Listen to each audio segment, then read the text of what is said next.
Любезни брати и сестри, днес моята проповед ще бъде третата от една поредица, която изнасях под общо заглавие «Да не би това да е времето». Първата беше пришествието, най-желаното събитие, втората беше трите източника на увереност в пришествието, Божието Слово, Исусовите обещания и събитията, които стават. Тази третата ще бъде две сериозни опасности пред очакващите или във времето на очакването. Причината да се спра на този въпрос, преди да имам четвъртата, заключителната, която ще бъде три епохи в едно, причината да говоря за двете опасности във времето на очакването са изказванията на Исус в Матея 24 глава и Лука 21 глава. Няма да ни стигне времето да прочета, но вие всички знаете, които обичате Божието Слово, че това са есхатологичните проповеди на Исус Христос. Там Той много ясно говори за своето пришествие, използвайки въпроса на учениците за съдбата на Йерусалим. Две опасности има, пред които е изправена църквата. И светът, разбира се. Първата е да се спекулира с страховете на хората. Не казвам, че няма причини за страхове. Причини има много. Но има една опасност, която дявола може да представи като много свято дело. Тук в тази книга има една чудесна статия, ще прочета няколко цитата от нея. Много ви моля, не пренебрегвайте тази книга. Онзи, който не е прочел тази книга, не е наясно нито къде сме, нито докъде сме, какво ни чака, какво очаква този свят. Той никога не би разбрал всичко онова, което Исус е показал. И така, причини за страхове има много. Живеем във време, когато тенденциите на развитието на нашето време, моралното му състояние, екологичната картина, реалностите в религиозното развитие в света, икономическата несигурност, всичко това довежда до заключението, че ние се намираме в рисков момент на историята. Няма как да го пренебрегнем. Гледах едно интервю с един много известен в света, в голямата икономика бизнесмен, който каза: на мене нищо не ме липсва, всичко имам, но трябва да кажа, че от всичко, което имам най-много страх. Един китаец, който живее, мисля, че в Хонг-Конг, притежава огромни състояния, и на въпроса на журналиста какво имате най-много, той казва: нищо не ме липсва, но най-много имам страх у себе си. Скъпи приятели, брати и сестри, общото усещане на хората за бъдещето може да бъде формулирано с две думи: страх и несигурност. Несигурност днес, несигурност за бъдещето, несигурност в по-далечното бъдеще. И си спомням за онези думи, които са записани в Йов 22 глава 10 стих: затова примки те обикалят и страх внезапен те ужасява. Една картина от миналото, която спокойно можем да пренесем в настоящето, защото ние би трябвало, логически мислейки, да не изпитваме страхове. Никога светът не е разполагал с толкова огромни материални богатства. Никога светът не е разполагал с толкова много интелектуални постижения. Никога светът не е разполагал с толкова много технически средства. Никога светът не е разполагал с толкова инструменти, с които да се управляват световните процеси. Никога светът не е разполагал с толкова много движения, които искат да гарантират, граждански движения, сигурността на обществото. И в Псалом 53 има 5 стих едни думи, които ги срещнах и реших да ги споделя. Там казва така: там ги нападна голям страх, гдето нямаше страх. Не е било място, където трябва да има мир. Уважаеми брати и сестри, думите на Исус ни показват, че това никак не е случайно. То е част от видимите белези на времето, предшестващо пришествие. Страхът е един от белезите. Повече говориш от всички други. Човеците, Лука 21 глава 26, човеците ще премират от страх. Не просто страх. Ще премират от страх, от очакване на онова, което ще постигне Вселената, защото небесните сили ще се разкладат. Страхът е неотменим резултат от нашето усещане за безпомощност, която пък е резултат на отделянето ни от Бога. Исус казва: отделени от мене не можете нищо да сторите. Това усещане за безпомощност го откриваме на всички нива. Вчера, като шофирах, слушах по радиото, коментираха проблема с бежанците и един от представители на Европейския съюз казва: ами оказа се, че не сме подготвени. Сякаш изведнъж се събуждаме и сутринта тръгват колони от бежанци. Оказа се, че не сме подготвени. И ако една огромна машина, каквато Европа, не е подготвена, това усещане за безпомощност се пренася от върховете към низините. И причината не е нищо друго, а това е нашата неувереност, че сами можем да направим и какво можем да направим. Отделени от нашия Създател. Исус казва: нищо не можете да сторите. Страховете са неотменима резултати от чувството за виновност поради потъпкването на Божият закон. Брати и сестри, моралните, нравствените, природните закони на Бога са потъпкани, но не само от обществото. Те се потъпкват и са потъпквани и от онези, които претендират, че имат Божието име. Прочетох едно изказване, няма да цитирам автора, за да му спестя неудобството. Ако някой иска, мога да му го кажа, който казва: днес църквите се колебаят, на английски думата малко май изглежда гърчат, как да оправдаят запазването на нарушителите на Божия закон, да останат в църквата. Брати и сестри, няма защо да се лъжа. Нарушените закони на Бога не водят до добро, нямат добри резултати. Не можеш да крадеш и да си благословен. Не можеш да лъжеш и да си благословен. Не можеш да не почиташ родителите си и да си благословен. Не можеш да се кланеш на идоли и да си благословен. Не можеш да изповядваш името на Бога и да имаш други богове. И ако трябва да ги изреждам всичките заповеди, ще стигнем до там, че ние трябва много сериозно да се замислим. Страхът е закономерна последица на греха и злото, които вилнеят в света. Помните ли, кога за пръв път се казва «Уплаших се»? В Едемската градина. Онова невинно посягане към плода скъса, наруши едни взаимоотношения и предизвика смут в човешката душа. Адам и Ева бяха объркани. Няма грях без страх. Страхът е резултат на греха. В книгата на Еремия, пророк Еремия пише във 2 глава 19 стих така: Твоето нечестие ще те накаже и твоите отстъпления ще те изобличат. Познай прочее, виж, че е зло и горчиво нещо, гдето си изоставил, или някъде казва оставил твоят Господа своя Бог, и гдето нямаш страх от мене, казва Господ на силите. Твоето нечестие ще те накаже, зло и горчиво нещо е. И точно тук се появяват зоните за спекулации. Има основания за страхове. Преместват се големи военни формирования. пренареждат се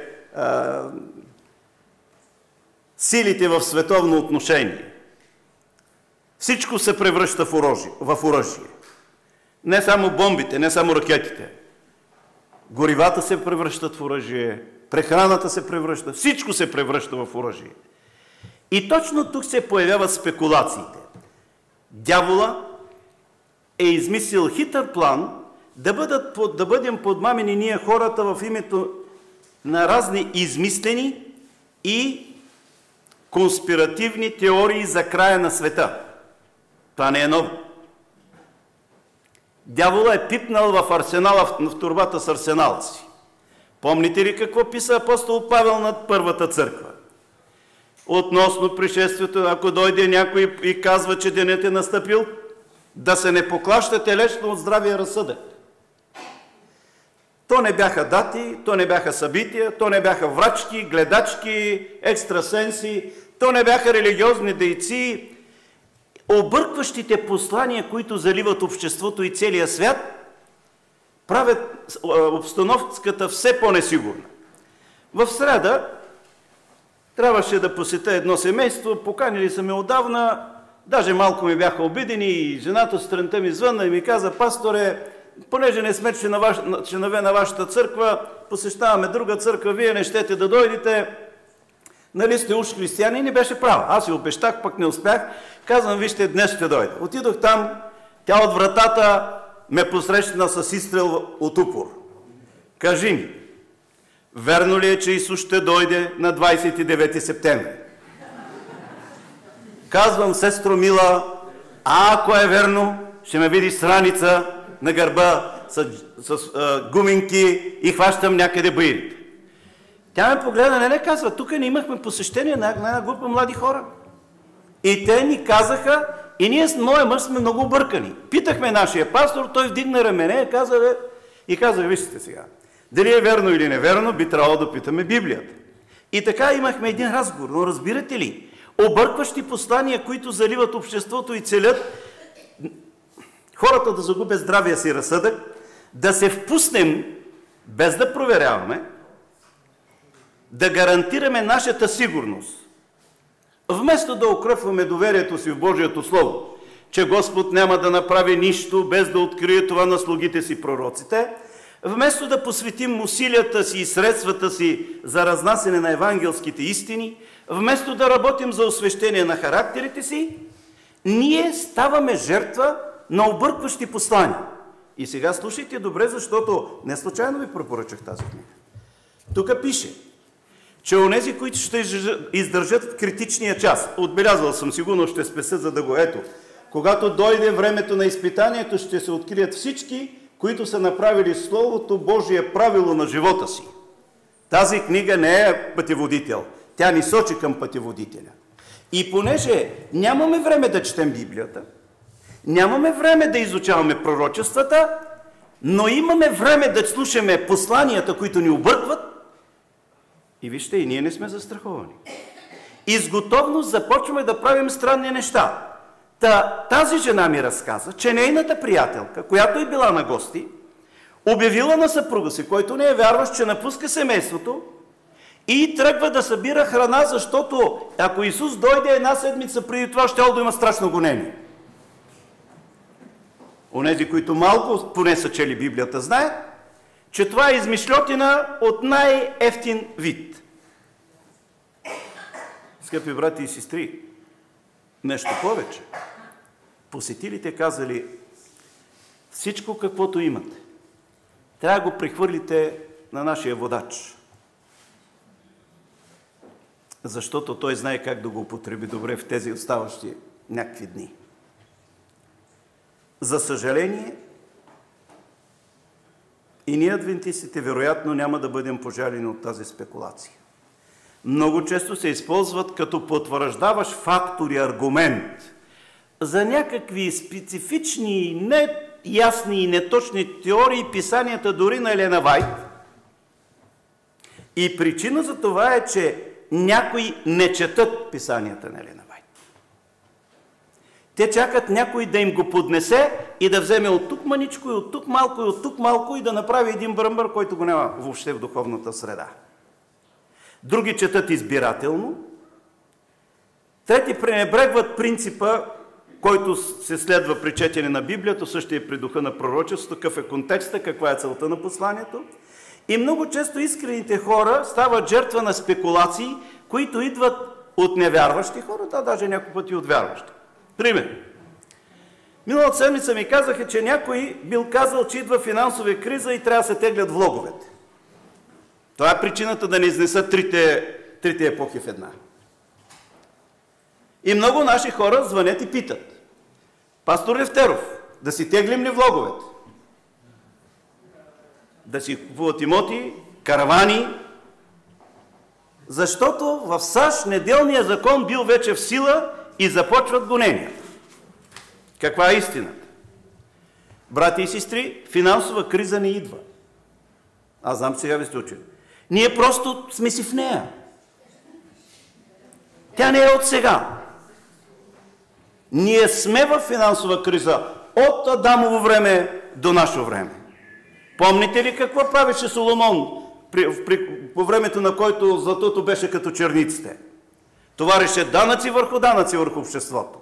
И един от неговите синове предизвика бунт сред народа и разделение на Израил. Финансовата криза е тук. Тя демонстративно показва лицето си от всяка витрина. Минавате и гледате костюм 1800 лева, ама заплатата ти е 300. Айде да не е 300, нека да е 800. Снощи се прибирах много късно тук. И мои приятели и близки бяха катастрофирали се това, към 1 часа и половина идвах тук да търся, да се свържа с тях. Като се връщам в 2 часа и в 10, като се връщах, оттатък има едно заведение срещу хотел София. Коли, които струват милиони. И сега ми кажете, в криза ли сме или не сме? В криза сме. Финансовата криза не е само липса на пари. Това е несправедливото им разпределение. Но това е така, защото човекът се е отдалечил от Бога. Тя се вижда от екраните, от речите на политиците, тя доминира разговорите на нас, обикновените хора, но ние трябва да кажем, трябва да сме внимателни в изразходването на нашите средства. Да сме мъдри в тяхното инвестиране, да помним някои важни истини. Че парите ни трябва да бъдат спечелени с честност, в един свят, в който нечестието тържествува. Парите като хартия сами за себе си нямат стойност. Тази банкнота няма никаква стойност. Тя няма златно покритие, тя не струва нищо. Някои живеят, за да имат наредени повече банкноти. Искате ли да ви кажа нещо? По време на обмяната братовчет на наши хора от Салапица занесе един чувал мухлясали пари и от 3 милиона, знаете ли колко пари взе? Махнете 3 нули. Работлив. Повече от един вол. Затова парите са ни нужни, за да живеем. Трябва да ги изкараме с честност. Трябва да помним, че те нямат стойност, ако не са инвестирани в нещо, в образование на деца, в дреха, в имот. Някои ги инвестират в скъпи автомобили, които на следващия ден губят от стойността си. Ние, които чакаме пришествието, до края ще участваме в икономическия живот. Кризи ще видим, видяли сме, ще видим и колко ще видим, не знам. Понякога ще търпим загуби поради нашето желание да сме верни на принципите си. Наш брат дойде от провинцията, високо квалифициран човек. Мястото, което може да вземе със своята квалификация, му гарантира заплата между 8 и 10 хиляди лева. Когато каза, мога ли обаче в петък да напускам при заре слънце, шефът му казал, може. Ще направи отстъпка. Искаш 2 часа? Да, ще направи отстъпка, но ти реже 2000 лева. И знаете ли какво ми каза той? Брат Колчо, как ми увлекна? Много лесно си купих свободата. Ние трябва да живеем с възможност, със съзнанието, че всеки ден ни е възможност, подарена от Бога, за двойна печалба. За тази земя да изкараме нещо, да имаме някакви материални придобивки, за да поддържаме живота си, но и да бъдем живи свидетели. Този същия човек казал на шефа: мога ли в благодарност на това, че ми вземате 2000 лева, да ви подаря, да ви направя един подарък? И шефа му казала: бе, човек, аз ти вземам 2000 лева, погледни ми вънка колите, имам къща, на която хола само е 300 квадрата, и взел да му изрежда всички придобивки. Даже му казал, че едната картина му струвала няколко милиона. Той казал: не, шефе, искам да ви подаря нещо, което няма измерение. Всичко имате, но едно нещо нямате. Поднесъл му една Библия и му казал: в тази книга не пише тук за земята. Тя пише как да спечелите нещо, което се цени на небето. Уважаеми брати и сестри, ние също можем да попаднем в зоната на спекулациите. Някои казват неделния закон. Елена Вайт пише, че неделният закон е онзи вододел, който вече ще покаже, че светът е навлезнал във време, в което Господ е станал решително да действа. Но неделен закон и днес има. Все още като защитаваш механизъм на социалните ни права. Днес в неделя не можеш в някои страни да работиш, защото семейството трябва... Да, добре, това е чудесно. Според пророчеството обаче ще има друг неделен закон, който ще служи като инструмент за отнемане на свободата на вярата и съвестта на верните християни. Той ще бъде наложен много твърдо и арогантно на мястото на истинския ден на поклонение – съботата. Той ще стане белег. Неделята ще стане белег на лоялност към религиозната и политическата власт. Това предстои да стане. Това когато дойде, ще раздели човечеството и християните на две части.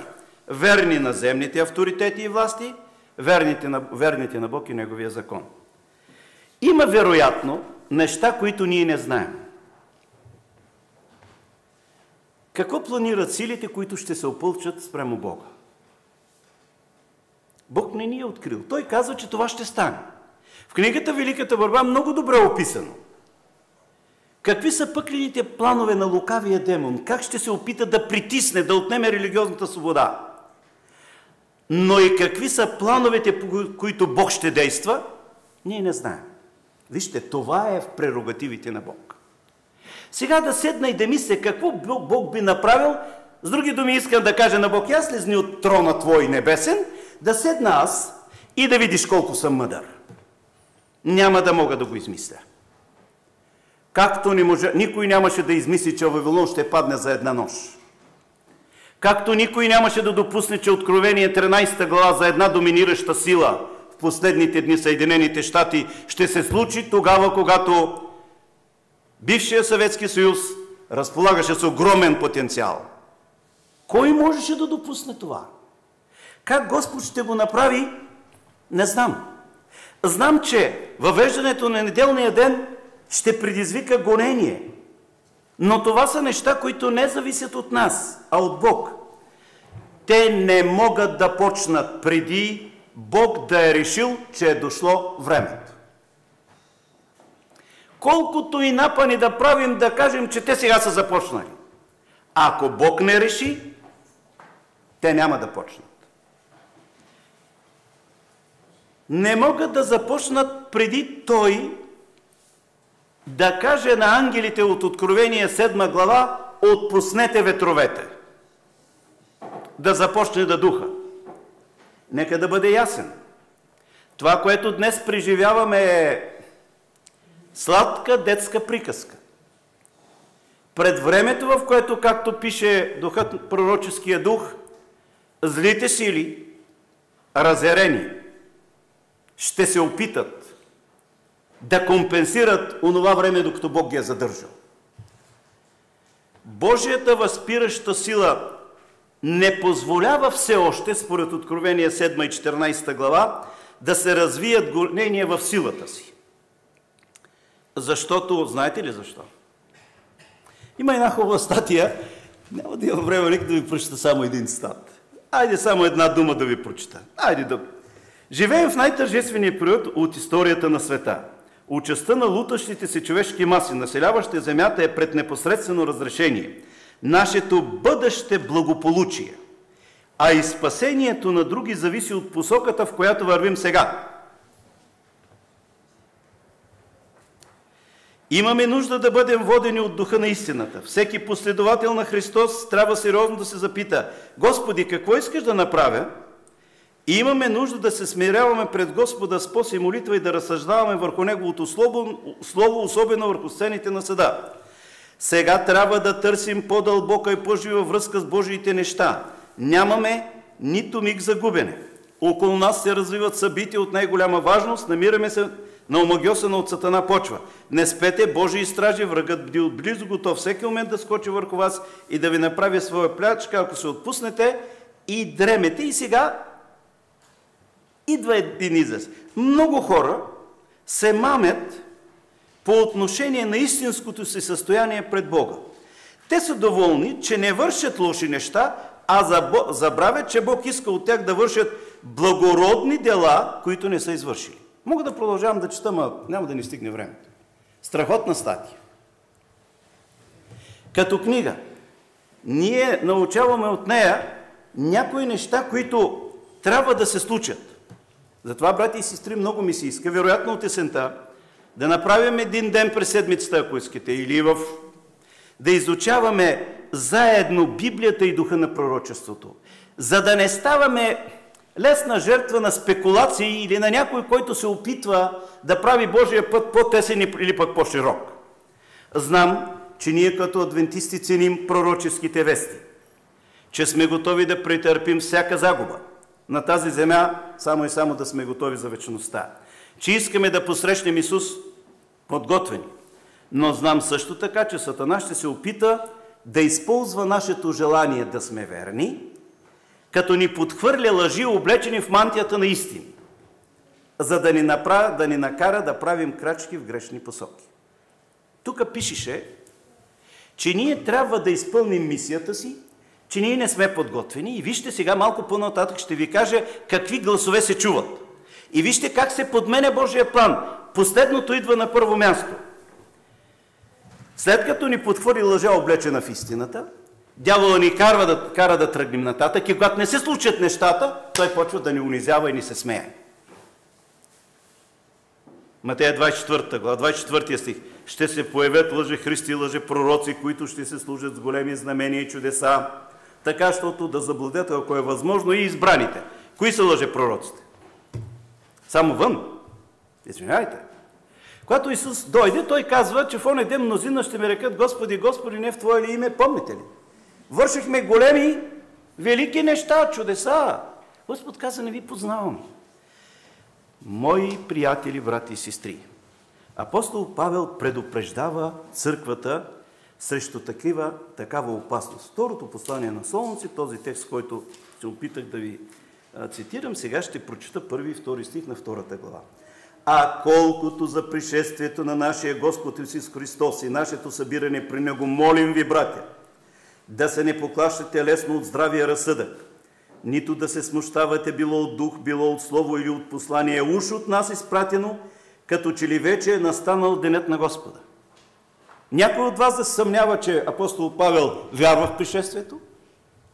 Някой от нас да се съмнява, че апостол Павел говори много силно, за да се подготвим за пришествието?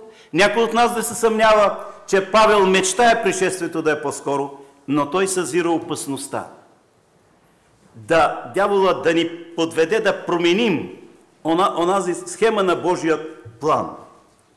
И сега вижте, нещо странно се забелязва. Да ви го споделя.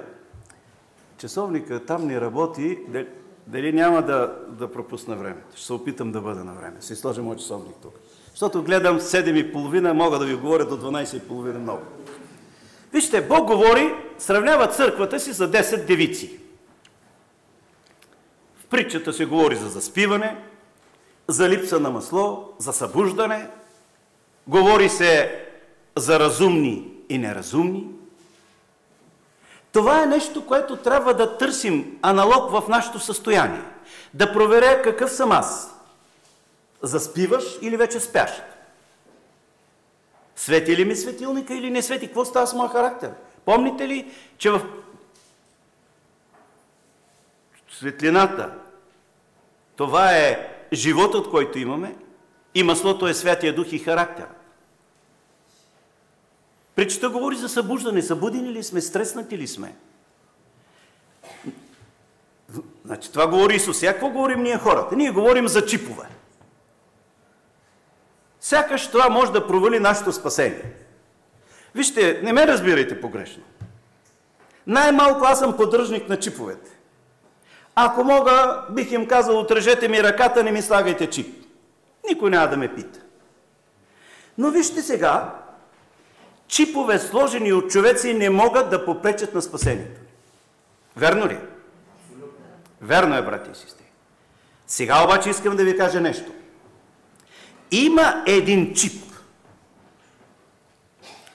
който ние сме си самоимплантирали. Още в Едем. Това е чипа на греха. И много странно, че никой от нас не вика: Господи, избави ме от този чип, а почваме да треперим, че някой щял да ми сложи чип. И какво като сложи? Господ е обещал да ме пази. Не е добре. Сега искат да сложат на картите ни чипове с всичка информация, с условието, че някой, който не иска, няма да се сложи. Категорично заявявам, че това е грешка да се прави. Това е първата крачка към абсолютен контрол над обществото. Това е противно на всякакво заявление за свобода на съвест, за свобода и права на човека, но ще дойде. Факт е, по някакъв начин ще дойде. Но много ми е странно, че никой от нас не се тревожи от чипа. Ние предаваме този чип от майка на дъщеря, от баща на син и го предаваме, и Сатана чрез този чип се е заразата на злото, влияе от поколение на поколение. Кажете ми, айде не казвайте, ама си помислете. Можете ли да ми кажете един път да сте коленичили и да кажете: Господи, чипа на греха е в мене, до тук са ми го предавали, не искам да го предам. Моля ти се, нека го изповядам, очисти ме, не искам децата ми да го предадат на децата си. Църквата някога да сме го правили? Не, нали? Вижте дявола какво прави. Дявол отклонява вниманието ни от нашето желание да се освободим от греха и казва: ей там, някой планира да слага чип. Добре, нека планира, какво правиш? У него властта, силата, всичко е у него. Спомням си, едно време иска да убият кучетата. Много се обичах, имахме едно кученце страхотно. Овчарска порода, беше толкова мило. Аз се събуждах, той идваше да ме целуне. Спях лятото вън, идваше да ме целуне.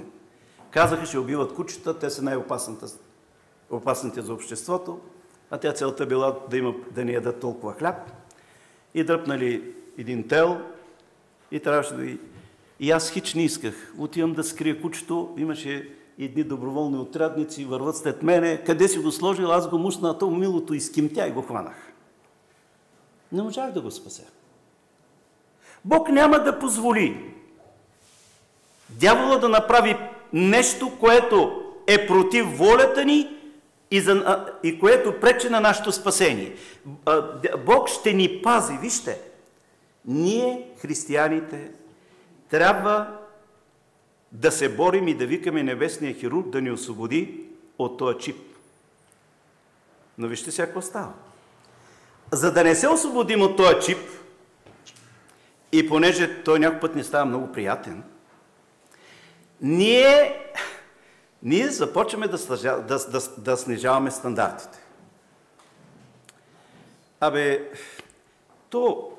Дали това е точно грях или не е?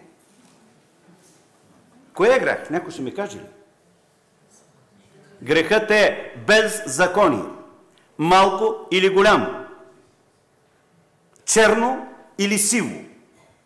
То е беззаконие.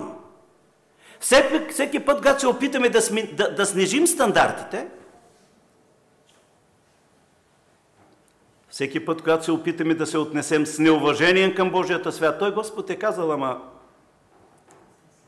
всеки път, когато искаме да попитаме, някой път са ме питали, пасторе, едно време бях млад стажант и идва една сестра Милата, тогава бяха, всеки, който ходише с къси поли от жените и ги обявяваха за момчета с тесни панталони хулигани, а жените хулиганки, и тя си сложила по-къса пола, тя беше на 45-6 години, много ни вървеше, идва и при мене, брат Кълчо, колко да ми е дълга полата? И знаете ли какво отговорих? Сестро, аз не съм пратен тук да ви меря полите. Това не е моя работа. Това аз не съм тук да ви меря полите. Направи си полата толкова, като седнеш, кажи, Господи, толкова платимех и това е. Мен не ме питай. Брати и сестри, много често ние търсим мнение от хора. Той пастора бил казал. Няма пастора казал, ако не е според Божието Слово, пастора, съжалявам, не е авторитета. Бог говори на Лаудикия да си купи злато, бели дрехи и колури. Нали така беше в Откровение? Да ги читали? Затова съветвам те да купиш от мене злато пречистено през огън, да се обогатиш и бели дрехи да се облечеш, да се не види срамотата на голотата ти и колури да помажеш очите си да виждаш. Ние хората се подаваме на изкушението да говорим да купим имот на затънтено място, защото като дойде логонението. Брати и сестри, не позволявайте на дявола да ни се подиграва. Значи, като си купя къща, да речем, в едно някакво село надалечно, говоря заради гонението, не защото искам да има имот, това е чудесно, да си изкарвам прехрана, това е много хубаво, насърчително. Аз съм човек израснал на село. Но много съм изненадан, когато аз го купувам за гоненията. И сега, като дойдат да ме гонят, им казвам, извинявайте, господа и дами, обаче сега трябва да ме гоните така, че да стигна до Пиринско, там до онова баирче, там ми е къщата. Съжалявам. Елена Вайт говори за напускане на големите градове и тя пише, Божият народ ще получи уверението. Бог ще съобщи на народа си. Ако на някой Бог му е съобщил, нека го направи, не го осъждам. Бог ни казва, че ще поеме защита над народа си, не бой се, с тебе ще бъда. Ли спомните Исаия, Сатана нас зашепва, ако Бог забрави, какво ще правим? Сякаш е по-сигурно аз да поема защитата си в собствените ръце. Вместо да се моля, да искам Божия дух да извърши освещаващо дело в мен. Вместо да се моля Господ да отвори очите ми, да видя нуждите на този свят. Вместо да се моля Бог да отвори вратите да занеса веста, дявола ми казва, не, остави градовете, остави ги те нека да горят. Ти става, отивай там, теб Господ ще спаси. Такъв беше Дейвид Кореш. Съжалявам. Аз бих напуснал този град, ако някой ден мога да кажа на Господ. Бих напуснал това село, ако мога да кажа, Господи, виждаш ли, всички тия квартали съм ги изходил. На всяка врата съм почукал. Господи, искам да отида на друго място, ма не да се скрие, да проповядвам.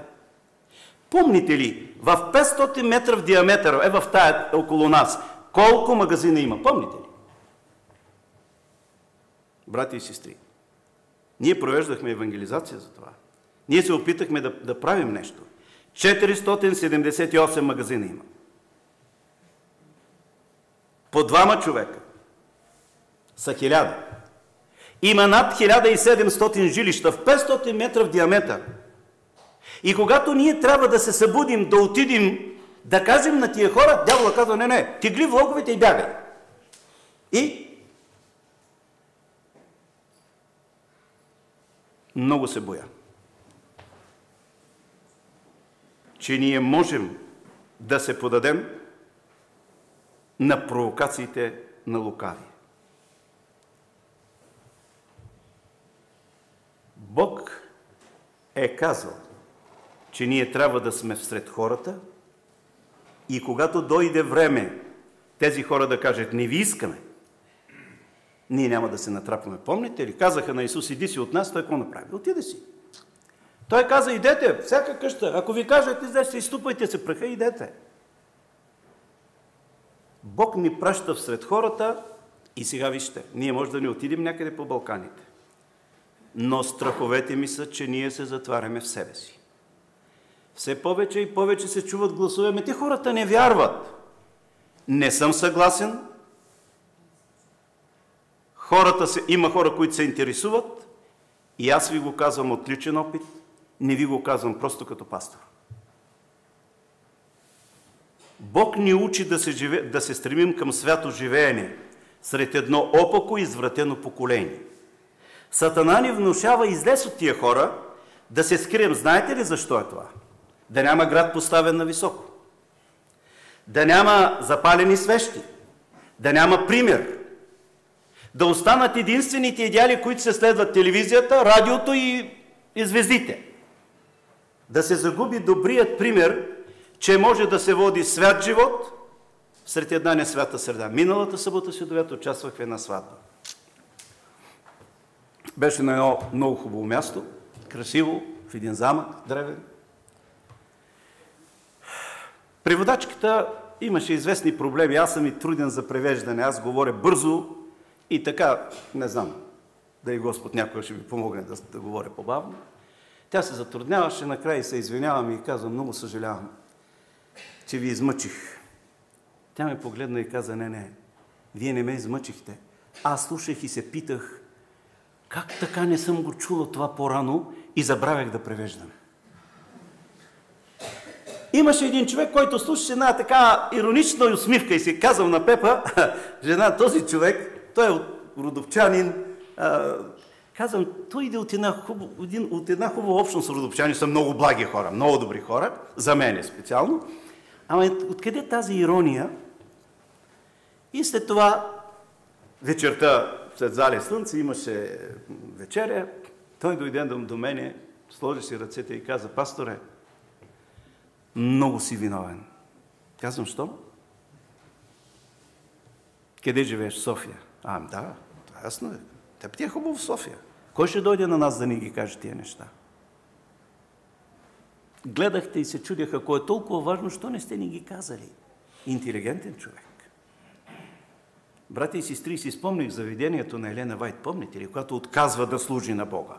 Тя казва, тя е третия човек и той дава съня. Тя облечена в бели дрехи, идва една жена и се отрива около нея и казва, ти си виновна за моето погубление. И тогава тя приема, тя е 17 годишна. Дявола не иска да има град поставен на високо. Дявола не иска да има запалени свещи, светлина. Дявола не иска да има добър пример. Дявола иска да ограничи солта на земята. И ако не може да ограничи, знаете ли какво прави? Умесва с нещо друго. И там Исус казва, ако солта обезсолее, за нищо не става. Питам, става ли църквата ни за нещо или не става? Става. Ако не става, аз ще я напусна. Казвам ви го без да се колебая. На мен църквата ми е много мила. Но ме е мила църквата, която обича Господ. Аз знам, че вие го обичате. Аз ви познавам. Но ви моля, брати и сестри, опасно е да се подаваме на провокации или пък на внушения, които ни карат тихо и кротко да стоим и да си излезнем. Знаете ли как се нарича това християнство? Както казваше една моя бивша съседка, Коле казва, аз се черкувам, казва, аз съм християнин благочестив. Да. Само не сме се написали имената на пейките.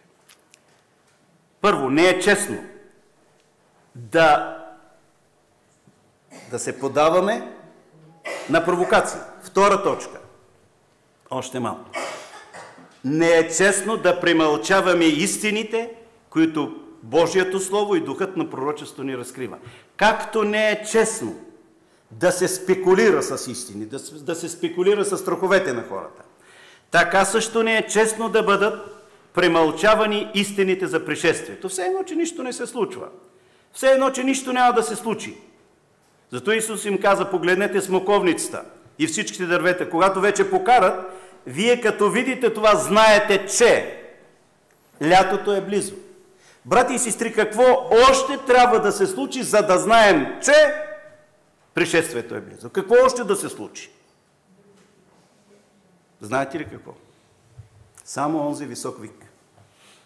10 девици ги събуди само високият вик. Ние се нуждаем от признанието, че присъствието на Святия Дух е изключително голяма нужда. Не ви ли изглежда някакси странно, че ние говорим за пришествието твърде служебно? Ние изброяваме 5-6 белези и избягваме. И стигаме до там. Веднага идва аргумента: да, но то винаги е било така, и си кротваме и казваме. Ние говорим и трябва да говорим за всички неща на Евангелието. За Божията любов, изразена в Исус Христос, Неговата спасителна жертва. Йоан 3,16, Римлянам 5,8, Бог препоръча своята към нас любов в това, че още когато бяхме грешници, Христос умря за нас. Апостол Йоан пише: защото ние всички приехме от Неговата пълнота и благодат върху благодат. Говорим за Божията милост. Това трябва да го правим. Тя ни подарява благодатно време и на света, и на църквата. Божията милост държи вратата на спасението отворена. Тя е причина за Божието дълготърпение. Но, брати и сестри, освен за Божията любов, за Божията милост, за Божията благодат, ние не можем да не говорим за пришествието, защото първо, Той е обещал и ще дойде. Второ, Той е в центъра на нашата надежда. Без Него целият спасителен план го безсмисъл. Жертвата на Исус се обезсмисля. Надеждите са ни напразни. Пришествието е фокуса на всичките пророчески вести. Той е в центъра на Божият генерален спасителен план. Това е най-сладката истина, която трябва да проповядваме, както апостол Павел пише. Не е случайно, че Исус завършва своето свято слово с едно тройно уверение. Помните ли Откровение 3.11, 22 глава, 17 стих и 12 стих? Ето ида скоро. Не можем да не говорим за белезите, които посочат близостта на пришествието. Сатана предлага да се втурнем да изчисляваме дни и години, които не можем да знаем, не трябва да знаем, Бог е запазил за себе си. Бог говори за знамения на времето, не говори за ден и час. За знамения, които могат да бъдат видяни, които могат да укрепят нашата увереност, които да служат като аргумент за нашето проповядване. Затова четвъртата ми проповед, когато има пролука в църквата, ще бъде 3 епохи в една. Да приключа. 2 Петрово, 3 глава, 10 и 11 стих. А Господния ден ще дойде като крадец, когато небето ще премине с бучение и стихиите на жежени ще се стопят и земята и каквото се е вършило по нея ще изчезнат.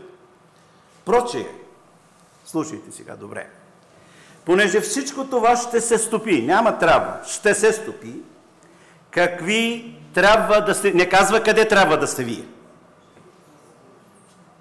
Брати и сестри, да отида на най-затънтеното място, непокаян ще се остана непокаян. Разбирате ли? Неосветен ще се остана неосветен. Какви трябва да сте вие в свято живеене и благочестие? Да си пожелаем, понеже всичко това все пак върви към онзи край, който Библията казва, че ще дойде. Пришествието, което ще сложи край на греха и ще постави началото на един нов свят. Понеже всичко това трябва да се стопи. Дано Господ да ни помогне да искаме от Него бялата дреха. Да търсим прощение, избавление от чипа на греха. Дано Господ да ни помогне да бъдем подготвени не само със светилници, а будни, чакащи го. Амин.